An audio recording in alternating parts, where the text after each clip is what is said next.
तर आज कारल्यामध्ये सापडली ही अळी. त्याच्यामुळे माझा सगळा जेवणाचा प्लॅन चेंज झाला.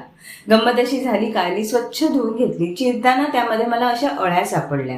त्याच्यामुळे आजचं जेवण हे असं बनलं. नमस्कार मंडळी, कसे आहात सगळे? स्वागत आहे एका नवीन सुंदर दिवशी नव्या रेसिपीसह. छान ताजा कोबी मिळालेला, व्यवस्थित चिरून घेतला, अगदी कडक होता कोबी. त्याचबरोबर कांदाही चिरून घेतला फोडणीसाठी. जसा कांदा चिरून झाला, 2 कढया ठेवल्या गॅसवर आणि त्यामध्ये फोडणीसाठी तेल टाकून घेतलं. एकत्रच फोडणी करायची होती, त्यामुळे एका वेळेला दोघांमध्ये हिंग टाकून घेतलं. तेल व्यवस्थित तापलेलं, त्याच्यामुळे लगेचच मोहरी टाकली, ती लगेचच तडतडली म्हणून जिरंही टाकून घेतलं. जिरंही तडकलं, त्याच्यामुळे नंतर कढीपत्ता टाकला आणि कांदा गुलाबीसर भाजून घेतला.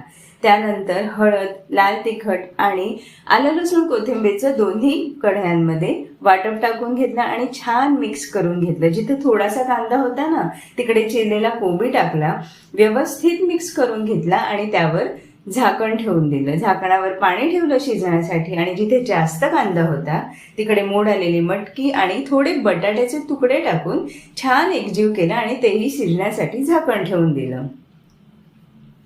दोन्ही भाज्या शिजतात तोपर्यंत कुकर लावून घेतला. स्टँडपर्यंत पाणी, धुतलेले तांदूळ, त्याच्यात दुप्पट पाणी, भिजलेली डाळ, त्याच्यामध्ये थोडं पाणी, मीठ, हिंग आणि हळद टाकून झाकण ठेवून दिलं. दोन्ही डाळ भात शिजण्यासाठी 3 शिट्या येईपर्यंत वाट बघितली. जोपर्यंत डाळ भात शिजतंय तोपर्यंत आपल्या भाज्या शिजून झालेल्या, मस्त घमघमाट सुटलेल्या मटकीच्या भाजीचा अगदी छान शिजलेली. त्यानंतर आपली कोबीची ही भाजी झालेली, त्याच्यातही कोथिंबीर थोडी भुरभुरून टाकली आणि अतिशय उत्कृष्ट चवीची कोबीची ही भाजी बनलेली. अशा प्रकारे आजचा स्वयंपाक झाला. गरम भात, गोड मुगाच्या डाळीचं वरण, मस्त सुकी मटकी बटाटा भाजी आणि कोबीची भाजी.